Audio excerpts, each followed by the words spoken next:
Halo, ini Masuk Akal. Saya Aryo Bimo. Budi Ari bicara lagi. Dan seperti beberapa kali sebelumnya, setelah Budi Ari bicara, orang lain yang ikut ditanya.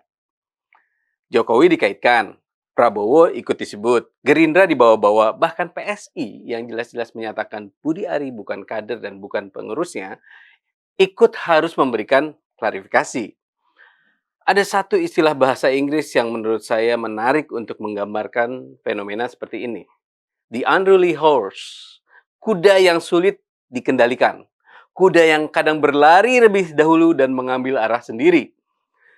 Masalahnya dalam politik ketika kudanya berlari ke satu arah, publik sering mengira penunggangnya yang memberikan perintah. Nah, apakah itu yang sekarang terjadi pada Budi Ari? Mari kita lihat rekam jejaknya. Tahun 2022, ketika isu Jokowi 3 periode sedang panas-panasnya, Budi Ari ikut berbicara. Ia mengatakan 3 periode masih merupakan sebuah kemungkinan politik. Padahal posisi Jokowi sendiri sebenarnya sudah sangat jelas.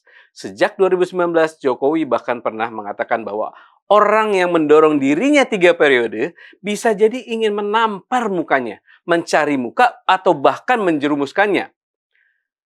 Jokowi juga mengatakan dirinya adalah produk reformasi. Masa kemudian justru mengkhianati reformasi? Tetapi ketika Ketua Umum Projo bicara mengenai kemungkinan 3 periode, apa yang terjadi? Publik tidak berhenti pada Budi Ari. Pertanyaannya langsung berubah. Apakah ini keinginan Bapak Jokowi? Apakah ini sinyal dari Jokowi? Apakah Projo sedang menyampaikan pesan dari Jokowi? Jadi, satu orang bicara, orang lain yang ikut menanggung akibatnya. Inilah yang disebut dalam ekonomi disebut externality. Suatu tindakan yang dilakukan oleh seseorang, tetapi dampaknya ikut ditanggung oleh orang lain. Dalam politik juga demikian. Ada yang bisa kita sebut sebagai political externality. Dan Budi Ari beberapa kali menjadi contoh menarik. Tahun 2024, ketika tuduhan bahwa Jokowi ingin 3 periode kembali muncul, Budi Ari justru membantahnya. Menurut dia, tuduhan itu tidak berdasar. Jokowi sudah berkali-kali menyatakan akan tunduk pada konstitusi. Secara logika sebenarnya dua pernyataan itu tidak harus bertentangan. Tahun 2022, Budi Ari bisa saja mengatakan bahwa 3 periode adalah sebuah kemungkinan politik, tanpa mengatakan Jokowi menginginkannya. Tetapi persoalannya bukan sekadar logika kalimat. Persoalannya adalah komunikasi politik. Spekulasi sudah terlanjur hidup. Dan orang yang harus menjelaskan lagi justru orang-orang di sekitar spekulasi tersebut. Kemudian datang episode berikutnya. Pada Kongres PSI, Presiden Prabowo pernah bercanda kepada Budi Ari. PSI atau Gerindra? Nah, Budi Ari kemudian menjawab bahwa dirinya tegak lurus pada perintah Presiden. Ia bahkan mengatakan siap masuk Gerindra jika diperintahkan Presiden Prabowo. Sekilas ini terdengar sebagai pernyataan loyalis, tapi coba kita pikirkan implikasinya. Ketika seseorang mengatakan keputusan masuk partai politik tergantung pada perintah presiden, maka publik bisa menangkap seolah-olah presiden ikut mengatur seseorang masuk partai mana, ya kan? Padahal menjadi anggota partai politik adalah keputusan politik seseorang. Kemudian Budi Ari memang menyatakan lebih memilih masuk Gerindra ketimbang PSI. Lagi-lagi muncul spekulasi. Lagi-lagi nama partai lain ikut disebut. Dan akhirnya PSI sendiri harus menegaskan, Budi Ari bukan kader PSI, bukan pengurus PSI. Jangan seret nama PSI dalam urusan Budi Ari.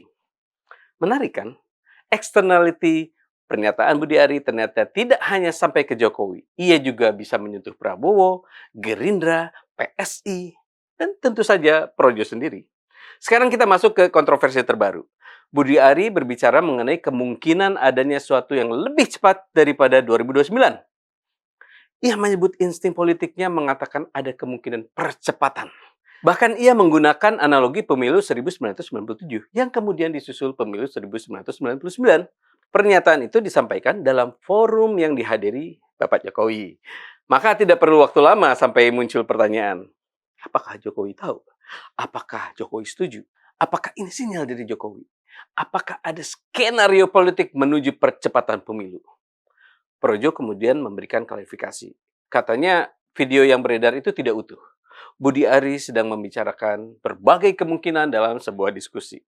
Baik, klarifikasi itu harus kita catat. Dan sampai hari ini tidak ada dasar yang cukup menyimpulkan bahwa Jokowi menginginkan percepatan pemilu.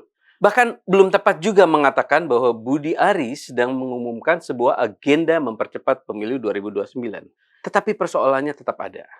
Mengapa kemungkinan politik yang begitu sensitif harus dilontarkan dengan cara yang membuat orang kembali menebak-tebak kehendak orang lain? Inilah masalah komunikasi politik Budi Ari. Ia tentu memiliki hak untuk mempunyai insting politik. Ia berhak menganalisis. Ia berhak berspekulasi. Bahkan ia berhak salah. Tetapi satu persoalannya, Budi Ari bukan pengamat politik yang berbicara dari ruang seminar. Ia adalah ketua umum Projo, pernah menjadi wakil menteri, pernah menjadi menteri, punya kedekatan historis dengan Jokowi. Dan sekarang berulang kali menyatakan loyalitas kepada Presiden Prabowo. Artinya, setiap pernyataannya membawa sesuatu yang disebut borrowed authority. Otoritas yang muncul karena kedekatannya dengan figur lain. Semakin besar borrowed authority seorang, semakin besar pula tanggung jawabnya menjelaskan. Saya bicara atas nama siapa? Atas nama pribadi, atas nama Projo, atas nama pemerintah, atas nama presiden, atau sekedar membaca kemungkinan. Karena kalau semuanya dibiarkan kabur, yang terjadi adalah satu orang berbicara, tapi 5 pihak lain harus memberikan klarifikasi. Dan publik akhirnya sibuk menafsirkan sesuatu yang mungkin sebenarnya tidak pernah menjadi agenda siapapun. Tetapi ada juga pelajaran untuk kita sebagai masyarakat. Jangan semua pernyataan politik langsung dianggap sebagai sinyal dari kekuasaan. Jangan menganggap perkataan Budi Ari otomatis mewakili Jokowi hanya karena dia dekat dengan Jokowi. Jangan menganggap ia membawa perintah Prabowo hanya karena mengatakan dirinya tegak lurus pada presiden. Jangan menganggap ia mewakili PSI hanya karena namanya pernah dikaitkan dengan PSI. Dan jangan pula menganggap ia berbicara atas nama Gerindra hanya karena pernah menyatakan ingin bergabung ke sana. Ada 3 pertanyaan sederhana yang seharusnya kita ajukan. Siapa yang bicara? Dalam kapasitas apa? Dan siapa yang sudah mengonfirmasi? Kalau 3 pertanyaan ini kita biasakan, banyak kegaduhan politik sebenarnya bisa selesai sebelum berkembang menjadi suatu teori konspirasi. Dan mungkin disitulah kita bisa kembali ke istilah tadi, the unruly horse.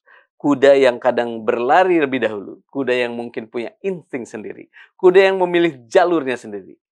Tapi kalau kudanya berlari kemana-mana, jangan buru-buru menuduh penunggangnya yang memberikan arah. Kadang yang perlu kita lakukan justru berhenti sebentar dan melihat, ini memangnya arah rombongan atau hanya satu kuda yang sedang mengambil jalurnya sendiri. Tetap jernih, tetap masuk akal.